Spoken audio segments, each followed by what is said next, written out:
Hey guys, Og here. Excuse me if my voice is a little hoarse. I'm a tad under the weather. But god damn it, you deserve to have this episode out ASAP. And I'm sorry that I waited till week 2 to get it out. Today, we're going to be talking about raid healing. I want to cover our decision making, our thought process, and briefly, how we plan before a fight. We covered up setting up Northern Sky tools in a previous episode, and I'll drop a link to that down below.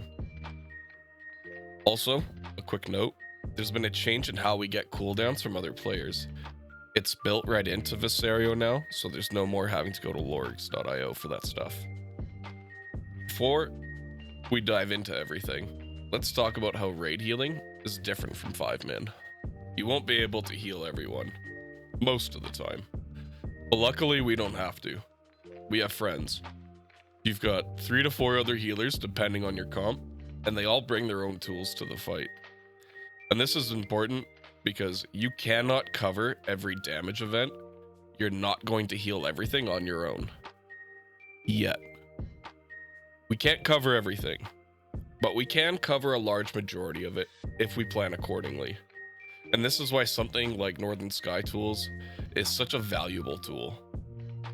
I want to use Chimeras as an example.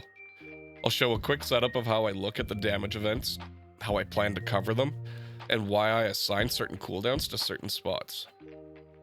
Don't worry, we're going to cover analyzing Warcraft logs and how to tell where you're lacking in another episode.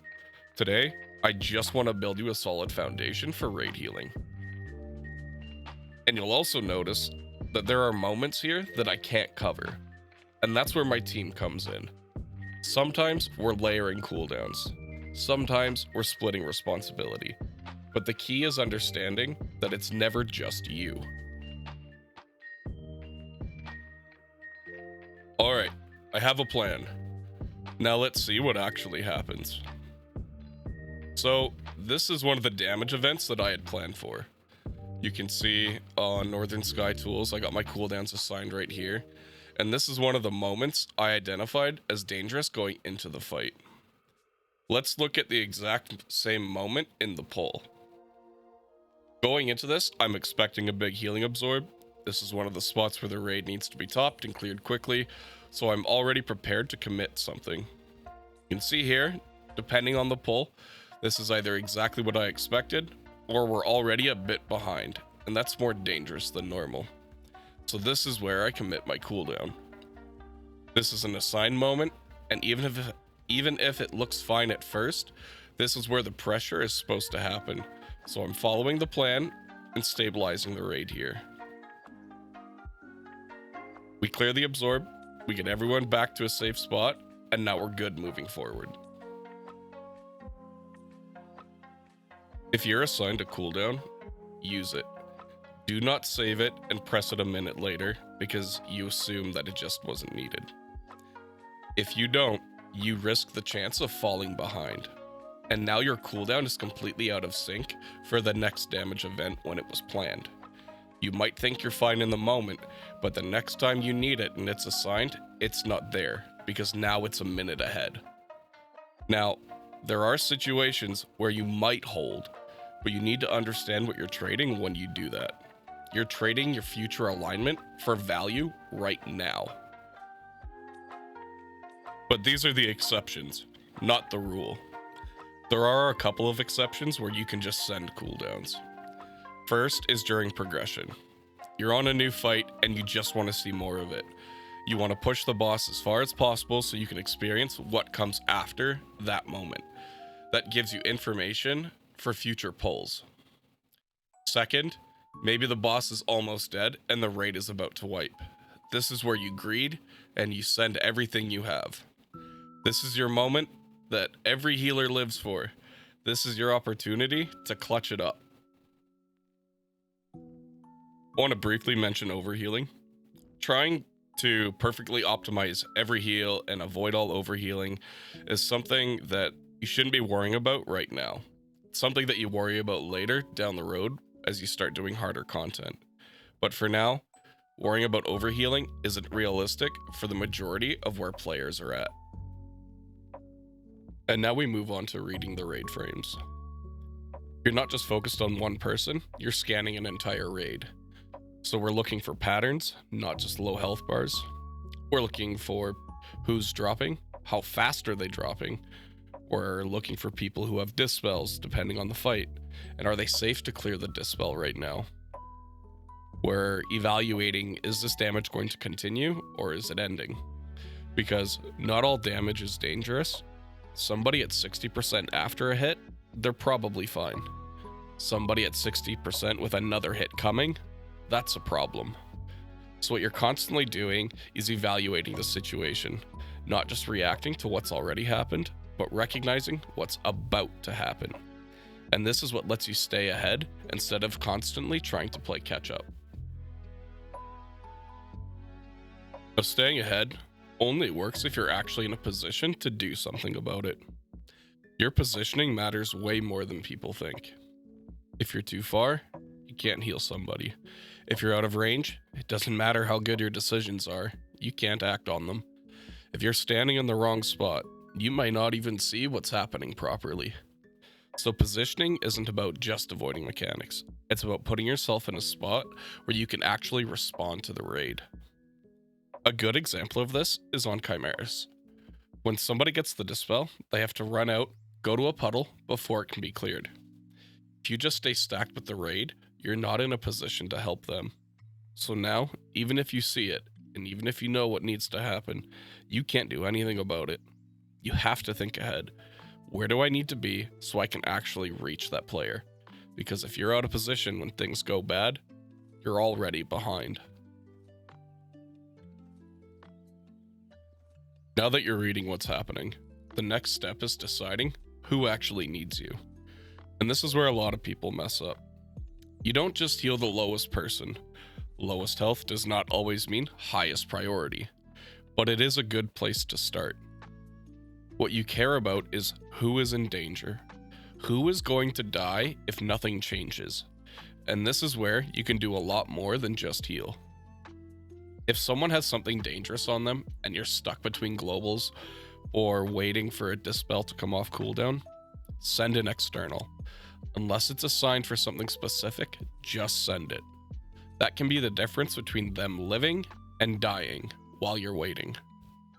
Someone can be low and completely fine, and someone can look okay, but they're about to get hit again.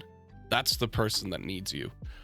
And this is where you also need to understand what falling behind actually means. Falling behind just means the raid is taking more damage than you're able to recover. And now, every decision becomes harder and more meaningful. So you're constantly making quick decisions. Who needs me right now? Who can wait a second? And who is already safe? Because you cannot heal everyone at once, so you need to choose correctly. And the better you get at this, the less panic you feel, because you're not reacting to everything. You're prioritizing what matters. Let's talk about why people actually die in raids. Because most of the time, it's not just one big hit.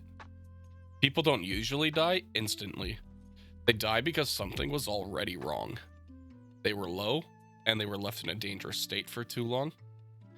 What I mean by a dangerous state is this. They were too low after a raid-wide hit and didn't get recovered. They've got a bleed, poison, or some other kind of damage over time effect on them.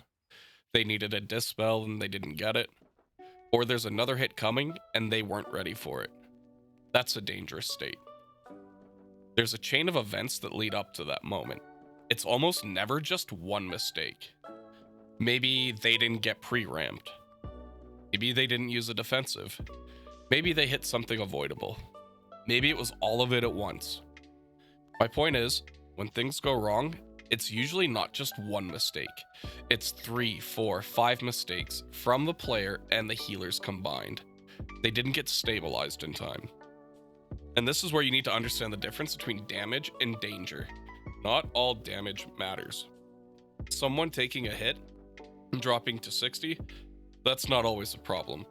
Someone sitting at 60 when another hit is coming, that's how people die. So a lot of deaths aren't because you didn't press a heal fast enough. It's It's because that player stayed in a dangerous state for too long, and nobody, including you, fixed it in time. And that's why your job isn't to instantly top everyone. It's to recognize who is in danger, stabilize them, and prevent that situation from turning into a death. Another thing you need to understand, you are not the only healer. You're part of a team, and this changes how you think about everything. You're not responsible for every single player. You're merely just contributing to everybody's survival. Sometimes your big healing cooldowns are going to overlap with someone else. That's fine. Overhealing is unavoidable in raids. It's not always a bad thing. If damage is covered and people are staying alive, that just means that your healing team has potential to handle larger throughput. And that's actually a good sign as you move into harder content. Where overhealing becomes a problem is when you're committing too much too early and now you've run out of cooldowns later. Sometimes someone is going to cover something that you were about to. That's fine. You don't need to fight over healing. You don't need to try and snipe every health bar. What matters is that the raid stays stable. And part of that is having a good working relationship with your team. You don't need to be best friends. You just need to be able to work together and adjust on the fly. You need to be able to communicate and trust each other. Things change during a fight. You might decide to hold something, somebody else might cover something, and you might need to shift your plan mid-pull. And that only works if you're all actually working together and you're all on the same page. You're going to make mistakes. They're going to make mistakes. Just be patient with each other and focus on fixing the problem instead of playing the blame game. Because at the end of the day, you are not playing solo. You are playing as a team. With the entire fight going on, it can feel like complete chaos. P-bars dropping, mechanics happening, people moving, things going wrong. It can feel like a lot. But not everything matters equally. And this is where you need to simplify what you're looking at. What actually matters are the important moments, the big damage events, the moments where the raid can fall behind, the moments where someone is actually in danger. Everything else is sort of just noise. Now, that doesn't mean that you ignore all the chip damage. Chip damage can build up over time and eventually turn into a dangerous situation if it's left unchecked. But those are usually the moments where the pacing of the fight has slowed down and you and your team have time to catch up. You don't need to panic over it. You just need to recognize it and deal with it before it becomes a problem. And once the dangerous moment is handled, now you recover. You top people, reset, and get ready for the next big event. Small bits of damage aren't going to lead to anything. You don't need to react to every single one. You just need to recognize the moments that matter and make the correct decisions during those moments. Because that's what keeps the raid alive. Not perfect play, not topping every health bar, just handling the important moments correctly. And this also ties into pacing. Not every moment in the fight is the same. There are low points where there's nothing really happening. There are build phases where you know the damage is coming, and then the high pressure moments where everything is happening. During the low points, this is where you recover. This is where you top people off, you reposition, check your resources, check your mana, get ready for what's coming next. During the build phase, you're preparing. You're getting people healthy, setting up your ramp, and making sure you're ready. And then during the big moments, that's where you're committing. That's when cooldowns get used, that's when people are in danger, and that's where your decisions matter the most. And this ties directly into resource management. The worst thing that can happen is you are halfway or 3/4 through a fight, and you have nothing left. No cooldowns, no mana, nothing to answer the next event. So you have to think ahead. What do I need next? What can I afford to use right now? That being health pots, health stones, externals. And what do I need to hold? Offensives, utility, dispels. Because healing isn't just about what's happening right now, it's making sure you're ready for what's coming next. At the end of the day, Everything we just talked about comes back to the same loop that I taught in last episode. The same loop that you follow in 5-mans. The same priorities. Prevent, anticipate, triage, stabilize, recover. That doesn't change in raids. The only thing that changes is the scale. You're dealing with more people, more damage, more moving parts. But the way you think stays the same. You're still preventing damage before it happens. You're anticipating what's coming next. You're triaging who actually needs you. You're stabilizing the dangerous situations. And then you're recovering and getting ready for the next moment. That loop is constantly happening, over and over again. And the better you get at recognizing each part of the loop in real time, the more control you'll feel. Raid healing isn't about being perfect, it's about making good decisions consistently, over and over again. And if you can do that, you're going to be a great healer. Now, if I missed anything, or if you have any questions, drop them down below. I do my absolute best to respond to everything. Once again, this is Og, and I'll see you in the next class.